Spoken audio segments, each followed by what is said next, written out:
नमस्ते पहले बच्चों। देखिए हमने लास्ट क्लास में सीखा था कूलम्ब फ्लो। ठीक है, कूलम्ब फ्लो में हमने लास्ट क्लास में सीख लिया था F equal to k Q1 Q2 upon R square. ठीक है, देखिए बेटा कि लास्ट क्लास में हम लोगों ने सीखा था कि force between two electric charge यानी दो आवेशों के मध्य लगने वाला बल F equal to k Q1 Q2 upon R square ये था बेटा। ठीक है, और इसको आपने बोला था कूलम्ब फ्लो। ठीक है, यहाँ पे अमन ये माना था कि के को कूलम्ब नियतांक माना था और कूलम्ब नियतांक के लिए जो न्यूमेरिकल वैल्यू था वो था बेटा 9 × 10⁻⁹ newton × metre square upon coulomb square. ठीक है, बेटा बात करते हैं कि कूलम्ब लॉ के बारे में महत्वपूर्ण जानकारी या important facts about coulomb flow यानी कूलम्ब के नियम के बारे में और महत्वपूर्ण जानकारियां क्या क्या हो सकती हैं या और महत्वपूर्ण जानकारियां क्या क्या हैं। ठीक है, देखिए बेटा तो कूलम्ब नियम के बारे में महत्वपूर्ण जानकारी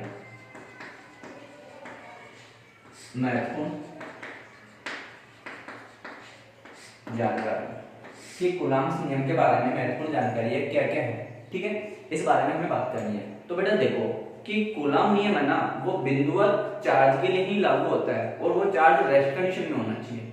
क्या आवेश बिंदुवत हो और विराम अवस्था में हो तभी कूलम्ब का नियम लागू होता है। यदि आवेश गतिशील अवस्था में होगा तो कूलम्ब का नियम लागू नहीं होगा, या फिर अगर आवेश का आकार बिंदुवत आकार से बड़ा है तो भी कूलम्ब का नियम लागू नहीं होगा।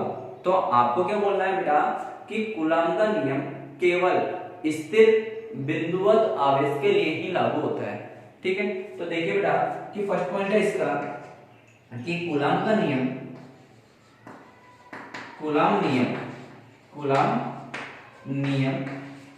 स्थिर बिंदुवत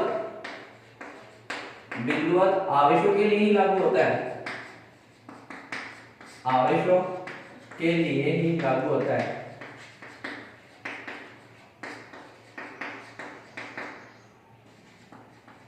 ठीक है, सेकंड पॉइंट का कि जैसे आपने सोचा कि आपके पास में कोई दो चार्ज है और उन दो चार्ज के मध्य में जो बल काम कर रहा है वो है बेटा कूलम्ब बल।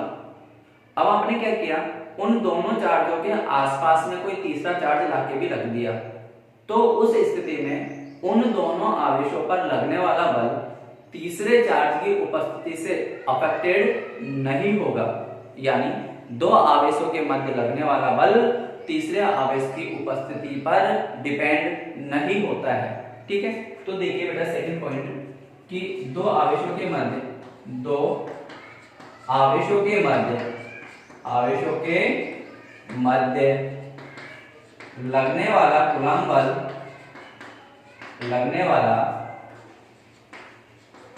कूलम्ब बल अन्य आवेशों की उपस्थिति पर निर्भर नहीं करता है, आवेशों की उपस्थिति पर निर्भर नहीं करता है।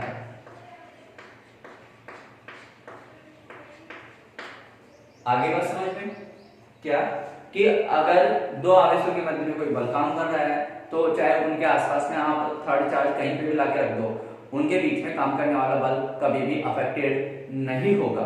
ठीक है, थर्ड पॉइंट के लिए बात करते हैं बेटा कि कूलम्ब बल कहां से कहां तक काम करता है, यानी कूलम्ब बल की रेंज कहां से कहां तक होती है। ठीक है, तो देखो बेटा थर्ड पॉइंट कि कूलम्ब बल की परास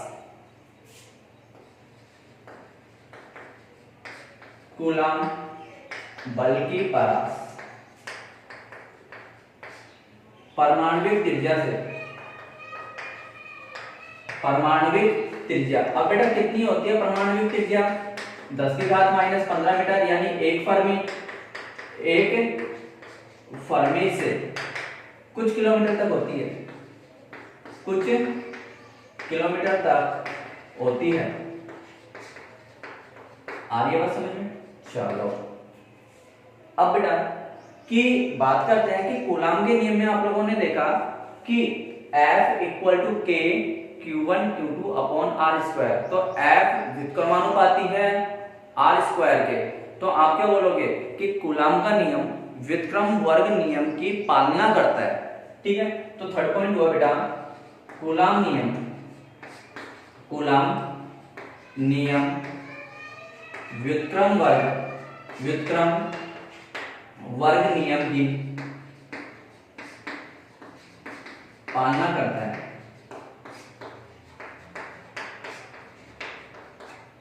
ओके, यानी कूलाम का नियम सदैव व्युत्क्रम वर्ग नियम की पालना करेगा, क्योंकि देखो व्युत्क्रम वर्ग नियम में क्या है कि F inversely proportional to r square, इसको बोलते हैं बेटा व्युत्क्रम वर्ग नियम। आगे बात समझ में। अब देखो बेटा नेक्स्ट पॉइंट के लिए बात करते हैं कि जो कूलाम का नियम है F equal to k Q1 Q2 upon r square, ये सिर्फ और सिर्फ वैक्यूम के लिए लागू होता है। वैक्यूम जानते हो ना, जहां पे कुछ ना हो। ठीक है, तो देखो नेक्स्ट पॉइंट कि कूलाम का नियम F equal to k Q1 Q2 upon r square केवल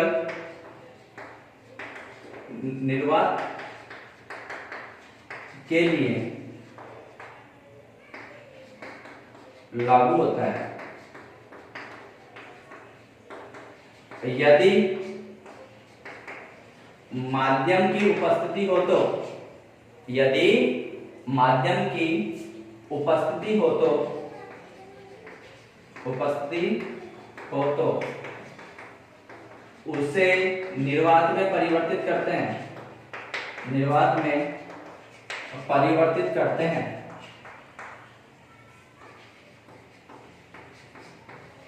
क्या समझे बेटा कि F equal to k Q1 Q2 upon r square केवल वैक्यूम में काम करता है।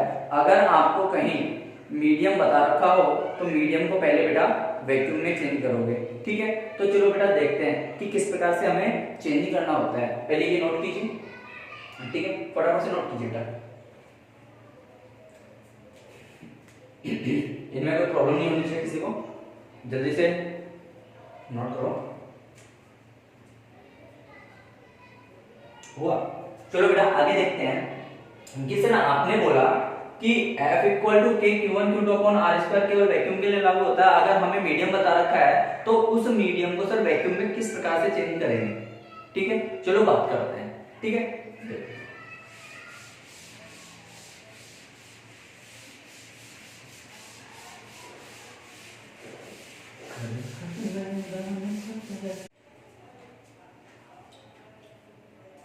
तो चलो देखते हैं बेटा आगे कि बात की जाती है कि अपने पास में वैक्यूम में लगने वाला बल था F equal to k Q1 Q2 upon r square.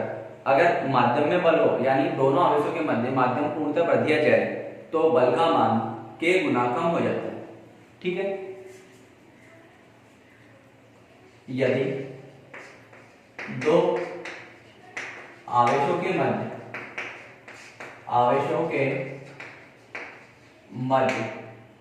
माध्यम पूर्णतः भर दिया जाए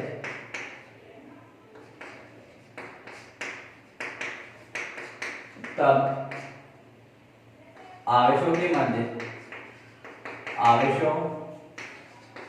मध्य लगने वाला कूलाम बल निर्वात की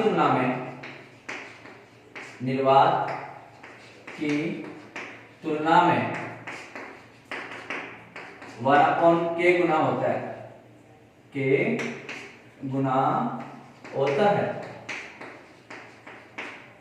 ठीक है, जहां के क्या होता है बेटा, माध्यम का परावर्तन।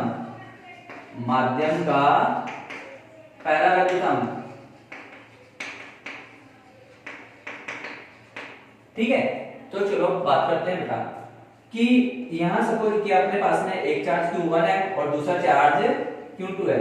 ये बेटा अपने पास में दो बिंदुवत आवेश है मान लिए। अब इन दोनों बिंदुवत आवेश के लिए यहाँ पे ये माध्यम पूर्णतः भर दिया गया है, यानी एक के मध्य की जो दूरी है ना उसको के पैरावर्तन माध्यम द्वारा भर दिया गया, और इनके बीच का सेपरेशन है बेटा r। ठीक है, तो अब ये देखिए कि इन दोनों आवेशों में कितना बल काम करेगा, क्योंकि इनके बीच में तो बेटा आपने माध्यम डाल दिया, तो माध्यम के लिए देखिए कितना बल काम करना चाहिए कि F इक्वल टू, ये कहां पे है बेटा, F माध्यम के लिए है, और F माध्यम के लिए कितना हुआ बेटा, Q1 Q2 upon 4 pi epsilon not, ये वाला वैल्यू बेटा K लिखा जा सकता है इनटू r स्क्वायर। ठीक है, अब देखो बेटा इसको अपन क्या करते हैं बेटा, रिप्लेस करते हैं। अब इसको रिप्लेस करना है तो बेटा इसको मैंने यहां से लिखा कि F माध्यम equal to 1 upon K into Q1 Q2 upon 4 pi epsilon naught r square. ये वाला वैल्यू देखो बेटा, ये वाला वैल्यू, ये वैल्यू कहां मिला था मुझे, वैक्यूम के लिए मिला था क्या, कहां मिला था, वैक्यूम के लिए मिला था। तो बेटा आप लोग यहां से क्या लिखोगे कि F माध्यम इक्वल टू F माध्यम इक्वल टू, ये वाला वैल्यू वैक्यूम के लिए है, F निर्वात अपॉन K मिला। तो ध्यान रखना कि जब भी दो आवेशों के मध्य माध्यम पूर्णतः भरा हुआ हो तो बल का मान 1 अपॉन K गुना हो जाता है वैक्यूम की तुलना में। ठीक है, तो चलो बेटा बात करते हैं कि ये देखो अगर यहां से कंपैरिजन की जाए, ठीक है, तो आप लोग चाहो तो आप इसको ये भी लिख सकते हो कि F माध्यम यानी medium equal to Q1 Q2 upon 4 pi epsilon naught K into r square.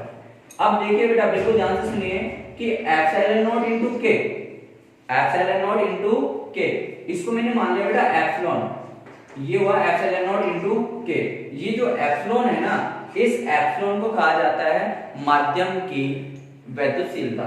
इसको कहते हो बेटा माध्यम की वैद्युतशीलता, माध्यम की वैद्युतशीलता, वैद्युतशीलता। ठीक है, तो अगर ये माध्यम की वैद्युतशीलता है तब देखना बेटा K का वैल्यू कितना हो जाएगा, K equal to epsilon upon epsilon naught. आ गई बात समझ में। और इसी K को बोला जाता है बेटा एप्सिलॉन r, यानी आपेक्षिक विद्युतशीलता। एप्सिलॉन r को ही आपेक्षिक विद्युतशीलता बोला जाता है। तो आपेक्षिक विद्युतशीलता क्या होती है बेटा, एप्सिलॉन व एप्सिलॉन नॉट का अनुपात आपेक्षिक वैद्युतशीलता होती है, और आपेक्षिक वैद्युतशीलता को एप्सिलॉन r द्वारा व्यक्त किया जाता है, और इसका कोई भी मात्रक नहीं होता। क्या, एप्सिलॉन r का कोई भी मात्रक नहीं होता, जबकि एप्सिलॉन का तो मात्रक होता है। ओके, चलो देखो बेटा आगे बात करते हैं। ये नोट हुआ, चलो फटाफट से नोट कीजिए। चलो देखो आगे,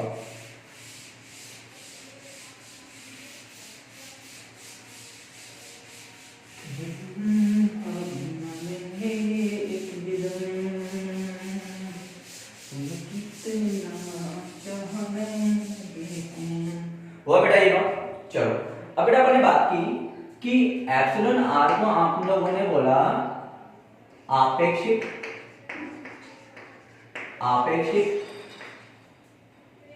विद्युतशीलता, आपेक्षिक विद्युतशीलता। ठीक है, अब बेटा जो एप्सिलॉन r है ना वो क्या है बेटा, मात्रहीन होता है। एप्सिलॉन r मात्रहीन होता है, जबकि एप्सिलॉन का मात्रक क्या होता है, एप्सिलॉन का मात्रक होता है coulomb square upon metre into metre square. ये पॉइंट ध्यान रखना बेटा कि एप्सिलॉन r तो मात्रहीन होता है, जबकि एप्सिलॉन का जो यूनिट है, इसका जो मात्रक है वो क्या होता है बेटा, coulomb square upon metre into metre square. ठीक है, चलो यहाँ तक बात होती है। अब बेटा अपन लोग बात करते हैं कि सर अगर हमें कभी माध्यम बता रखा हो तो उस माध्यम को वैक्यूम में किस प्रकार से चेंज करें। क्या, माध्यम बता रखा हो तो माध्यम को वैक्यूम में किस प्रकार से चेंज किया जाए। देखो कि माध्यम को वैक्यूम में चेंज करना। ठीक है, चलो अपन बेटा बात करते हैं। यहाँ पे अपने पास में दो आवेश हैं, एक आवेश Q1 है और दूसरा आवेश Q2 है। ये दो आवेश हैं और इन दोनों आवेशों के मध्य माध्यम पूर्णतः भरा हुआ है। अभी इन दोनों आवेशों के मध्य में माध्यम पूर्णतः भरा हुआ है, ये माध्यम मान लिया, और इस माध्यम का जो परावर्तनांक है ना वो के परावर्तनांक है, और इनके मध्य की जो दूरी है वो r बता रखी है। कितनी बता रखी है? r बता रखी है। उसने आपसे बोला कि इन दोनों आवेशों के मध्य दूरी कितनी बढ़ाई जाए, इन दोनों आवेशों के मध्य दूरी कितनी बढ़ाई जाए ताकि बल वैक्यूम के समान हो जाए। इन दोनों आवेशों के मध्य दूरी कितनी बढ़ाई जाए ताकि बल वैक्यूम के समान हो जाए। तो देखो बेटा, ये Q1 हुआ और ये Q2 हुआ। अपन ने सपोज कर लिया कि वैक्यूम में तो दूरी बढ़ानी है, तो दूरी को आप लोगों ने कितना मान लिया? r' मान लिया। तब इसका बल और इसका बल समान होना चाहिए, तभी तो चेंज कर पाओगे। ठीक है, तो देखो इसके लिए तो बल कितना हुआ? F मीडियम लिख दो बेटा इसको। ये कितना हुआ बोलो? Q1 Q2 upon 4 pi epsilon naught K into r², जबकि F ये वैक्यूम के लिए है ना, तो बेटा वैक्यूम के लिए देखो बल कितना हुआ इसके लिए? Q1 Q2 upon 4 pi epsilon naught into r²। बोलो, अब ये कह रहा है कि आप इस मीडियम को वैक्यूम में चेंज कर रहे हो तो दोनों के बल समान होने चाहिए भाई, तभी तो चेंज कर पाओगे। इक्वलिटी सिद्धांत यानी समानता का सिद्धांत। भाई आपने चेंज कब करोगे? जब दोनों चीज समान हो, तो उस स्थिति में ये दोनों बल क्या होने चाहिए बेटा? समान होने चाहिए। अगर ये दोनों बलों को आप बेटा समान कर रहे हो तो देखो कितना हो गया? Q1 Q2 upon 4 pi epsilon naught K r² equal to Q1 Q2 upon 4 pi epsilon naught r²। देखो बेटा, जो वैल्यू कैंसिल आउट होती है उस वैल्यू को कैंसिल आउट करो। यहां से ये कैंसिल आउट हुआ, 4 पाई एप्सिलॉन नॉट से 4 pi epsilon not cancel out हुआ। देखो बेटा कितना बच रहा है? 1 upon r² equal to 1 upon r²। बेटा इसको रिवर्स चेंज करते हो, r² equal to k r²। तो बोलो r' इक्वल टू कितना होगा? Root of kr। तो जब भी आपको क्या, जब भी आपको माध्यम को वैक्यूम में चेंज करना हो, जब भी आपको माध्यम को वैक्यूम में चेंज करना हो तो वैक्यूम के लिए सेपरेशन बढ़ानी होगी, और कितनी सेपरेशन बढ़ानी होगी? r' equal to root kr separation बढ़ानी होगी। ये केस कब लागू होगा? जब माध्यम पूर्णतः भरा हुआ हो।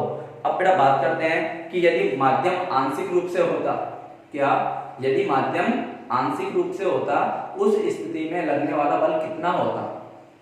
जब दो आवेशों के मध्य माध्यम आंशिक रूप से भर दिया जाए उस स्थिति में कितना बल काम करता है? ठीक है, नोट कीजिए ये तो भी।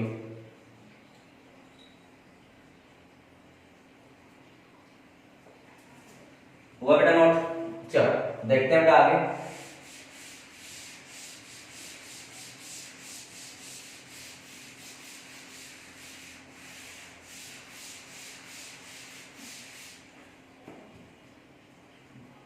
नेक्स्ट है बेटा, जब दो आवेशों के मध्य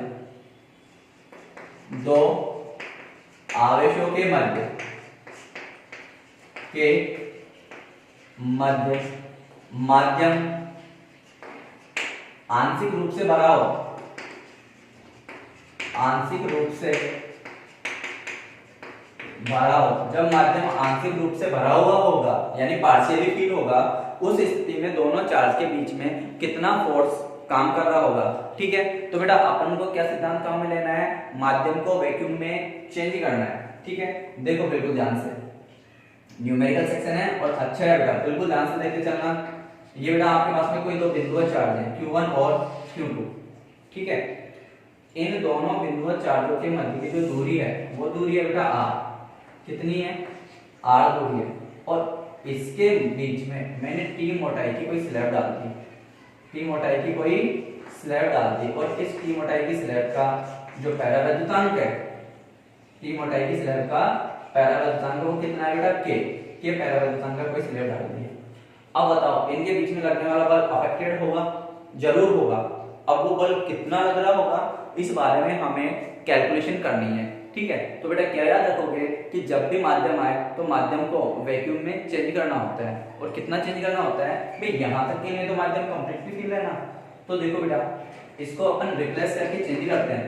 क्या इसको रिप्लेस करते हैं? तो देखो बेटा क्या हुआ कि ये Q1 आवेश हुआ और ये Q2 आवेश हुआ। टोटल सेपरेशन देखो बेटा कितनी है? देखो यहां तक तो वैक्यूम बचा होगा ना, बिल्कुल ध्यान से सुनते चलिए।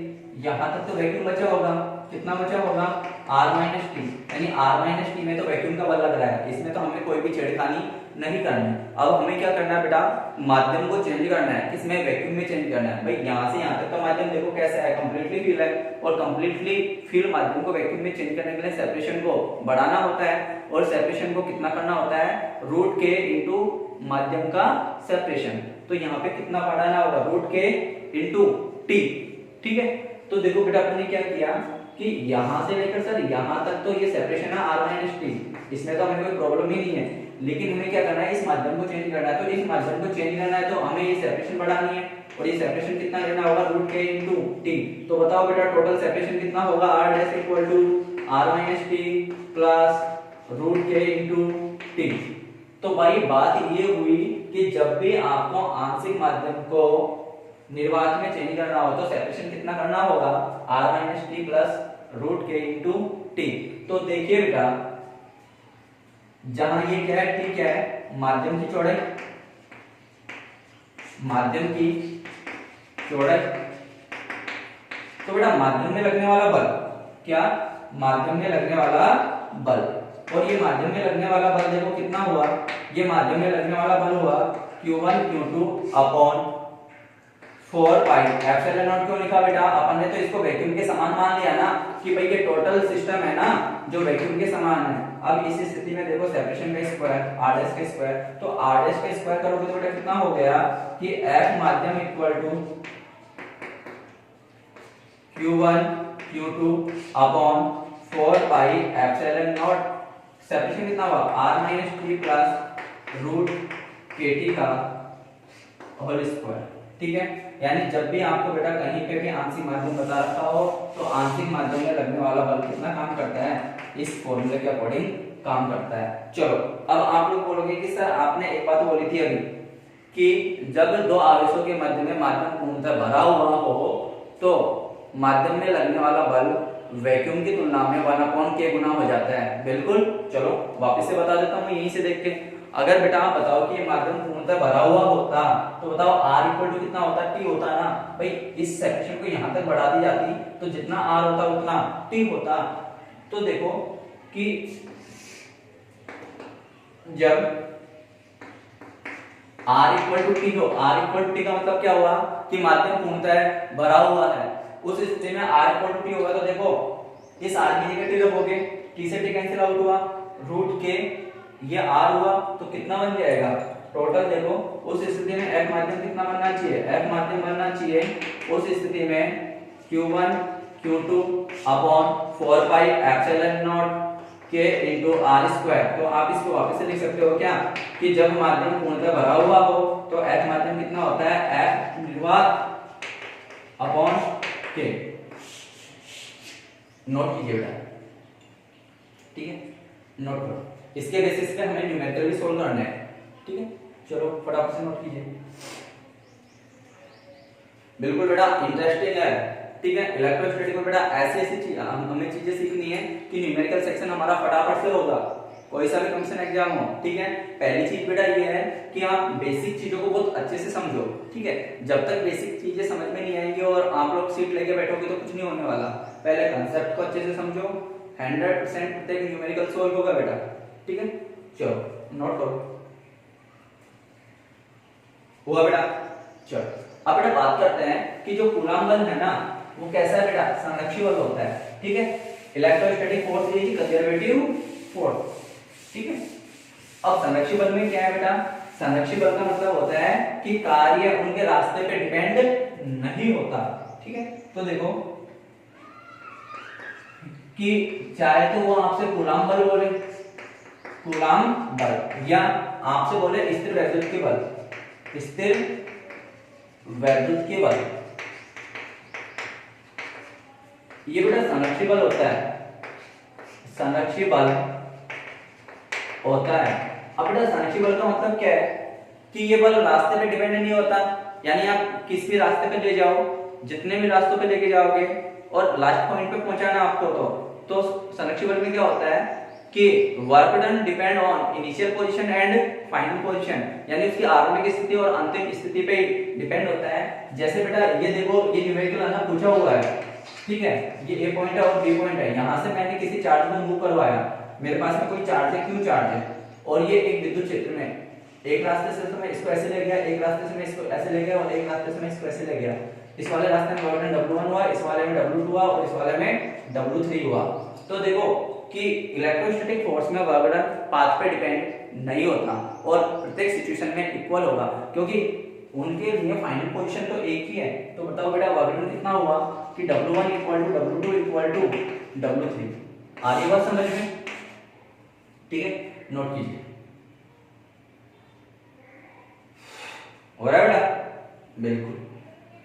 अब बेटा बात करता है कि इसके लिए न्यूमेरिकल सेक्शन के लिए बात करते हैं थोड़ा सा, ठीक है। अभी सिंपल वाला बता रहे हैं। सबसे फर्स्ट क्वेश्चन आता है दिमाग में कि सर दो आवेशों के मध्य में न्यूनतम ना कितना बल लग सकता है। आपके पास में कोई दो चार्ज है Q1 और Q2, उन दो Q1 और Q2 चार्ज के बीच में मिनिमम कितना फोर्स काम करेगा, ठीक है। तो चलो अपन न्यूमेरिकल सेक्शन के लिए बात करते हैं बेटा, एक एक न्यूमेरिकल के लिए बात करते हैं, बिल्कुल ध्यान से सुनते जाना, ठीक है। यदि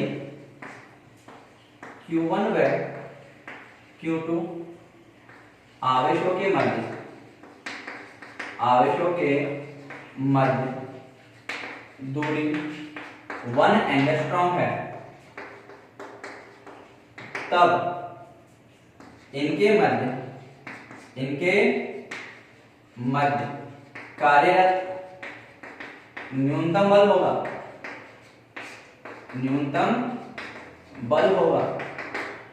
चलो अब बेटा दिमाग में आता है कि न्यूनतम बल होने के लिए तो भाई चार्ज भी न्यूनतम होना चाहिए, और किसी ऑब्जेक्ट पे न्यूनतम चार्ज कितना हो सकता है, एक इलेक्ट्रॉन के बराबर।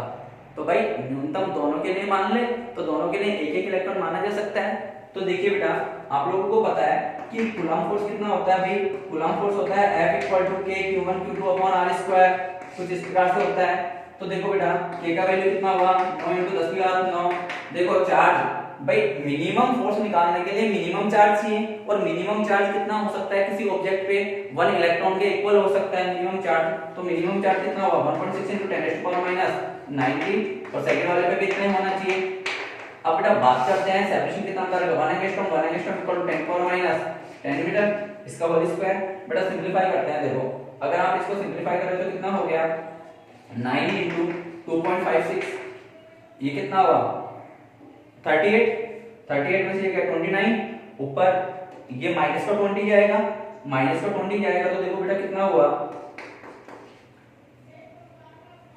29, और ये कितना बचा बेटा 10⁹9 न्यूटन।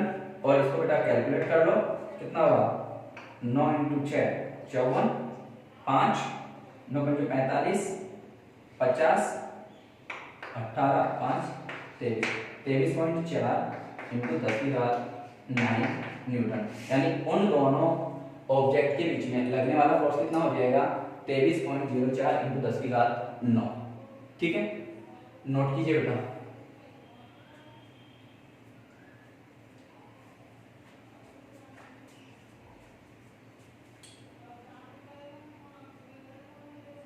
हुआ बेटा? चलो आगे बेटा बात करते हैं। देखो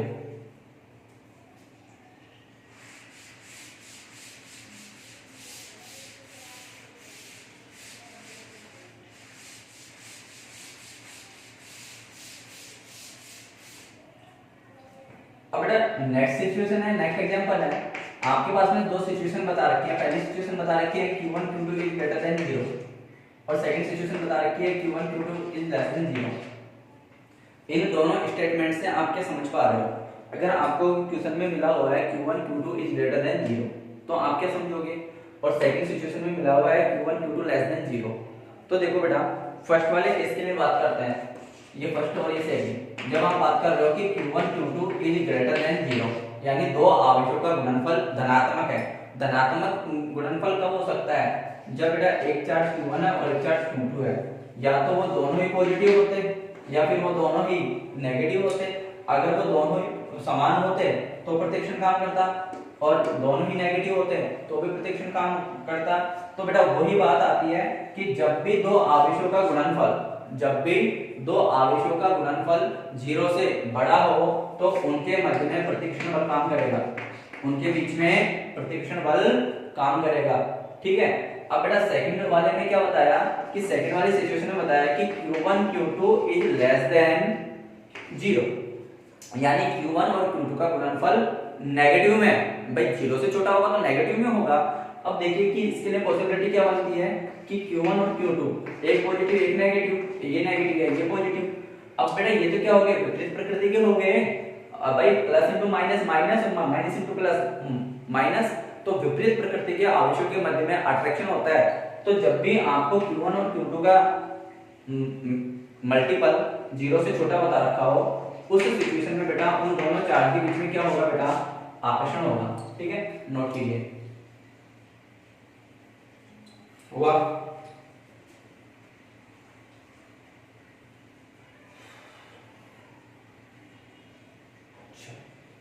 वो गया ना बेटा नोट, कोई दिक्कत नहीं होनी चाहिए।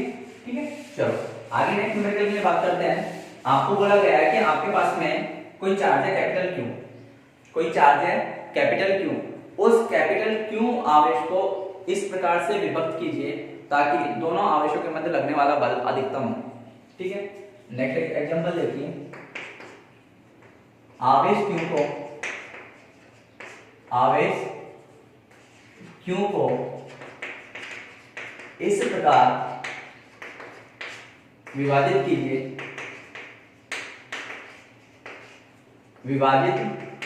ताकि विभाजित हिस्सों के मध्य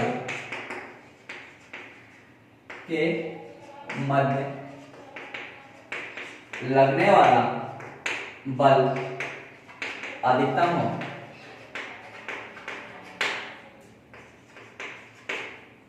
या बेटा यही न्यूमेरिकल कुछ इस टाइप से भी पूछा हुआ है आप लोगों से सीट में कि आपके पास में कोई चार्ज बता रखा है Q1 plus Q2 equal to capital Q, ऐसा बता रखा है।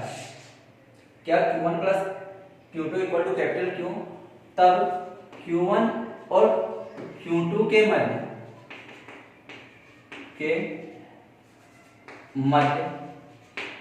अधिकतम बल होगा। किस कंडीशन में Q1 Q2 के मध्य अधिकतम बल होगा, यही क्वेश्चन है बेटा। ठीक है, चलो समझिए बेटा, जब भी आपको मैक्सिमा या मिनिमा निकालना हो, यानी अधिकतम बल निकालना हो, तो फर्स्ट डेरिवेटिव को जीरो करना होता है। ठीक है, मैंने देखो बेटा क्या सपोज किया कि मेरे पास में कोई कैपिटल Q चार्ज बता रखा है, मैंने बेटा इसके क्या कर लिए, दो इससे कर लिए। क्या कर लिए बेटा, दो इससे कर लिए। माना आपने जो प्रथम भाग माना ना, इसका प्रथम हिस्सा, वो प्रथम हिस्सा मान लिया बेटा स्मॉल Q। तो बताइए बेटा जो द्वितीय हिस्सा होगा यानी सेकंड पार्ट होगा, वो सेकंड पार्ट कितना होगा, capital Q minus small Q। अब इन दोनों के बीच में लगने वाला बल क्या है, मैक्सिमम है। भाई पहले वाले पार्ट में आप लोग कितना मान लो, Q1 मान लो, और इस वाले को कितना मान लो, Q2 मान लो। तो बताओ कि दोनों के मध्य में लगने वाला बल कितना होगा। तो बताओ F इक्वल कितना लिखना चाहिए बेटा, KQ अपॉन R स्क्वायर। अब आप लोगों को पता है कि F इक्वल कितना हो गया है यहाँ से, K capital Q small Q minus Q square upon R square. बेटा यहाँ पे वेरिएबल कौन होगा, अगर आप जैसे जैसे Q को चेंज करोगे तो सेकंड पार्ट तो ऑटोमेटिकली क्या होता जाएगा, चेंज होता जाएगा। अब आप लोग देखिए कि मैक्सिमा या मिनिमा निकालने के लिए डिफरेंशिएट करना होता है। इसका डिफरेंशिएट करोगे तो देखो ये कितना हो गया बेटा, ये तो कांस्टेंट राशि है, तो कांस्टेंट राशि तो बाहर आ गई, K अपॉन R स्क्वायर तो बाहर आ गया। अब देखो कैपिटल Q कांस्टेंट है, Q का Q के रेस्पेक्ट में 1, तो कितना हुआ, और इसका कितना हुआ बेटा, Q स्क्वायर का 2Q हुआ। तो देखो कि मैक्सिमम फोर्स के लिए, अब बेटा मैक्सिमम फोर्स के लिए क्या होना चाहिए, dF upon dQ equal to 0 होना चाहिए क्या। तो बेटा इस पूरे सिस्टम को आप 0 के इक्वल पुट कर दो, K upon R square capital Q small Q minus 2Q equal to 0। तो बताओ बेटा कितना बचा कि 2Q equal to capital Q। तो बताओ Q इक्वल कितना हुआ, Q/2, तो बताओ सेकंड पार्ट में कितना हो जाएगा Q/2। तो बेटा ध्यान रखना कि यदि किसी आवेश कैपिटल Q को Q/2 में तोड़ा जाए तो ही उनके मध्य अधिकतम बल कार्यरत होता है। ठीक है, नोट कीजिए।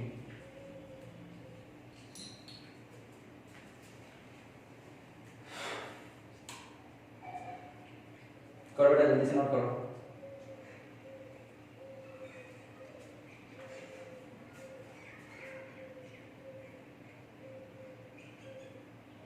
हो गया। अब बेटा नेक्स्ट पेपर के लिए बात करते हैं कि बोला गया है कि यदि एक इलेक्ट्रॉन और अल्फा कण, एक इलेक्ट्रॉन और अल्फा कण तो 1 एंगस्ट्रॉम की दूरी पर रखे हुए हैं, तब उनके मध्य लगने वाले बल की गणना कीजिए। ठीक है, देखो यदि एक इलेक्ट्रॉन वह एक अल्फा कण 1 एंगस्ट्रॉम की दूरी पर स्थित है तो उनके मध्य कार्यरत बल की गणना कीजिए कि उनके मध्य लगने वाला बल कितना होगा या उनके बीच में कितना फोर्स काम कर रहा होगा। तो देखिए बेटा, एक इलेक्ट्रॉन के ऊपर चार्ज कितना होता है, एक इलेक्ट्रॉन के ऊपर चार्ज होता है 1.6 गुना 10⁻⁻19 कूलम, जबकि अल्फा पार्टिकल होता है क्या है, हीलियम का द्विधनावेशित नाभिक, double charge nucleus of helium atom. तो एक अल्फा पार्टिकल के ऊपर चार्ज कितना होता है 2e, यानी इलेक्ट्रॉन का दुगना। ठीक है, तो देखिए बेटा कि इलेक्ट्रॉन पर आवेश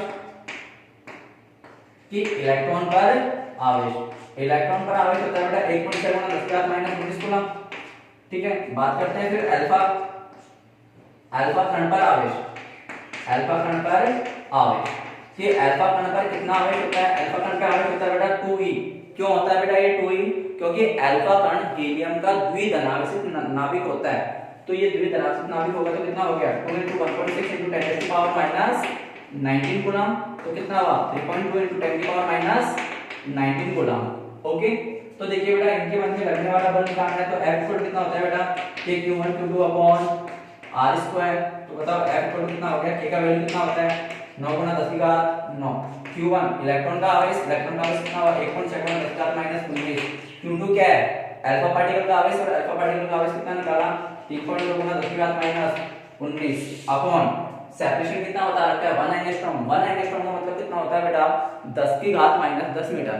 तो ये हुआ बेटा 10⁻−10 का होल स्क्वायर। बेटा आप लोग इसको सिंपलीफाई करोगे तो ये कितना आ जाएगा, अप्रोक्सीमेट देखो कि इसको सिंपलीफाई करने पे पहले तो पावर्स को सोल्व कर लेते हैं। 38 ये 1 के ऊपर गया पॉजिटिव, 9 29 ये बन गया आपका बेटा 10⁻9। ठीक है, इसको आपने सिंपलीफाई किया तो ये कितना हो गया 44.4 × 3.2।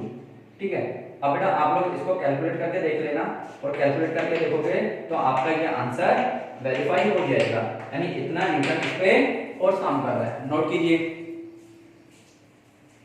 नोट करो बेटा जल्दी से।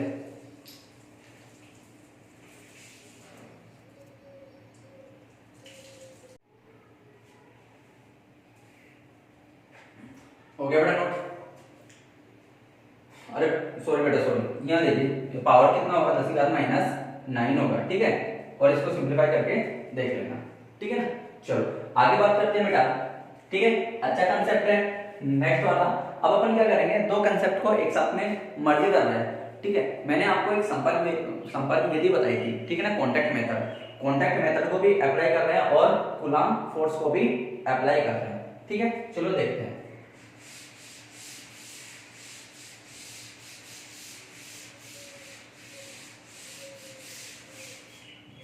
देखो बेटा बात करते हैं, आपके पास में कोई दो मेटेलिक स्फीयर है, ये स्फीयर ए है, ये स्फीयर बी है। इसका रेडियस है बेटा r और इस वाले का रेडियस भी है बेटा r। इसके ऊपर चार्ज q है और इसके ऊपर charge q। Okay, step first में उसने क्या किया, वो बोल रहा है कि आपके पास में कोई एक थर्ड स्फीयर है, उसका भी साइज सेम है और उसके ऊपर चार्ज दिए हुए। ठीक है, फर्स्टली आपने इसको टच करवाया किससे, ए से। फर्स्टली स्फीयर सी को टच करवाया ए से और फिर आपने इसको सेपरेट कर लिया। ठीक है, तो स्टेप फर्स्ट के लिए बात करते हैं। स्टेप फर्स्ट क्या है कि स्फीयर ए से आपने अनचार्ज स्फीयर सी को टच करवाया और सेपरेट कर लिया। तो बेटा मैंने आपको बताया था कि अगर इक्वल साइज का हो तो चार्ज का डिस्ट्रीब्यूशन भी इक्वल अमाउंट में होगा, यानी 50-50 में होगा। तो उस सिचुएशन में बताओ कि इन दोनों स्फीयर के ऊपर चार्ज कितना आ जाएगा, इसके ऊपर भी चार्ज आ जाएगा q/2 और इसके ऊपर भी चार्ज आ जाएगा q/2। ओके, चलो अब पता है वो क्या कह रहा है कि अगेन आपने ए से टच कराने के बाद में सी को अगेन बी से टच करवाया, अगेन बी से टच करवाया, अगेन बी से टच करवाया। तो अगेन बी से टच करवाया तो देखो बेटा कितना हुआ, अगेन बी से टच करवाओगे तो देखो बिल्कुल ध्यान से, अगेन बी से टच करवाओगे तो वही टोटल चार्ज कितना हो गया, ये तो बी है और ये सी है, इसके ऊपर क्यू है और इसके ऊपर q/2 है। तो बताओ चार्ज का डिस्ट्रीब्यूशन होगा इक्वल अमाउंट में होगा। तो भाई जब टच करवाया तो देखो कांटेक्ट हुआ दोनों का और कांटेक्ट हुआ तो बताओ टोटल चार्ज कितना हो गया 3q/2, 3q/2। अब इसके बेटा दो इक्वल पार्ट 3q/4, 3q/4। तो जब आप इनको अलग करोगे तो उस सिचुएशन में अलग करने के चार्ज कितना हो जाएगा, बी के ऊपर तो चार्ज बच गया 3q/4 और सी के ऊपर भी चार्ज बच गया 3q/4। अब उसने पूछा है कि लास्ट सिचुएशन में ए और बी के बीच में कितना फोर्स काम कर रहा है, ए और बी के बीच में कितना फोर्स काम कर रहा है। भाई स्टार्टिंग में इन दोनों के बीच में फोर्स कितना कर रहा होगा कि k q² ऑन सेपरेशन का स्क्वायर। लेकिन अब लास्ट वाली सिचुएशन में टच कराने के बाद में ए और बी के बीच में फोर्स कितना होगा। ठीक है, तो अंतिम स्थिति में ए व बी के मध्य बल कितना होगा, F = K। ए के ऊपर चार्ज कितना आया q/2, बी के ऊपर चार्ज कितना आया 3q/4 अपॉन सेपरेशन स्क्वायर। ठीक है, तो बताओ टोटल चार्ज कितना हो गया 3/8 kq² अपॉन r²। इतना बल इन दोनों के बीच में काम आ रहा होगा, यानी इनिशियल सिचुएशन का 3/8 भाग। ठीक है, चलो नोट कीजिए बेटा।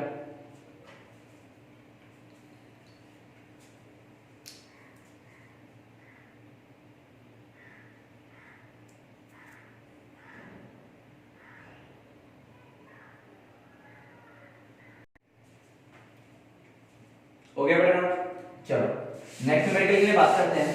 ठीक है, अपन नेक्स्ट न्यूमेरिकल सीखने वाले हैं बेटा कि जब माध्यम आंशिक रूप से भरा हुआ हो उस स्थिति में फोर्स का कैलकुलेशन किस प्रकार से होगा। ठीक है, चलो आपके पास में बेटा ये कोई दो चार्ज है q1 और q। ठीक है, ये आपके पास में कोई दो बिंदु चार्ज है q1 और q। ठीक है, और इनका सेपरेशन है बेटा r। कितना है, सेपरेशन r है। आप लोगों ने क्या किया कि इसके बीच में माध्यम भर दिया, कितना 75% ऑफ r, यानी पूरी दूरी का 75 भाग आपने माध्यम डाल दिया। और उस माध्यम के लिए जो पैराबैलिक है, उस माध्यम के लिए जो पैराबैलिक है वो है बेटा 4, k = 4। ठीक है, तो इन दोनों आवेशों के मध्य लगने वाला फोर्स का वैल्यू कितना होगा। ठीक है, चलो बेटा आप लोगों को मैंने बताया था कि जब भी माध्यम आंशिक रूप से भरा हुआ हो, जब माध्यम आंशिक रूप से भरा हुआ हो तो F आंशिक माध्यम वाले के लिए फोर्स किस अकॉर्डिंग काम करता है बेटा, Q1 Q2 upon 4 pi epsilon naught R minus t plus root k t का होल स्क्वायर। ओके बेटा, अब ये 75% ऑफ R का मतलब क्या है बेटा, 3/4 पार्ट ऑफ R, यानी टी कितना हो गया, पूरी दूरी का 3/4 होगा। तो देखो बेटा F इक्वल टू कितना हो जाएगा, F आंशिक कितना होगा, Q1 Q2 upon 4 pi epsilon naught R की जगह R, T की जगह कितना हुआ बेटा, 3/4 part of R plus A कितना हुआ बेटा, √4 और T कितना हुआ 3/4 R का होल स्क्वायर। कोई प्रॉब्लम बेटा, बोलो नहीं। चलो आगे बेटा सिंपलीफाई करते हैं इसको।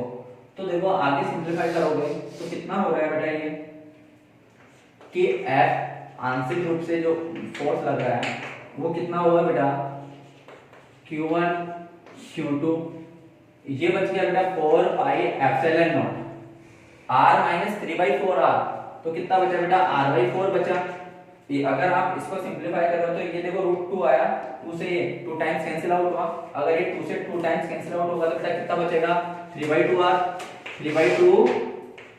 अब बेटा इसका स्क्वायर, अब आप इसको सिंपलीफाई करें तो F आंशिक यानी दोनों के बीच में लगने वाला पार्शियली फोर्स कितना होना चाहिए, Q1 Q2 upon 4 pi epsilon not.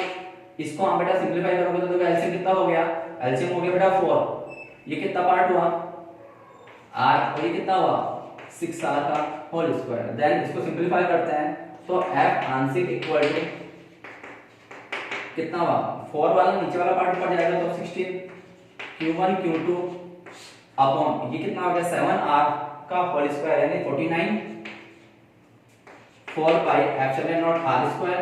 तो एक्चुअली में जो F आंशिक रूप से बल कार्यरत है ना वो कितना है, 16/49 भाग किसका, निर्वात का। भाई Q1 Q2 upon 4 pi epsilon naught R square तो कहां से लगना चाहिए, वैक्यूम में लगना चाहिए ना, तो F निर्वात का। अब बेटा बात करते हैं क्या कि 16/19 भाग तो 1 से छोटा है, 1 से छोटा होने का मतलब क्या हुआ कि चाहे माध्यम आंशिक हो चाहे माध्यम पूर्णतः हो या कैसा भी हो, वैक्यूम की तुलना में बल कम हो जाएगा।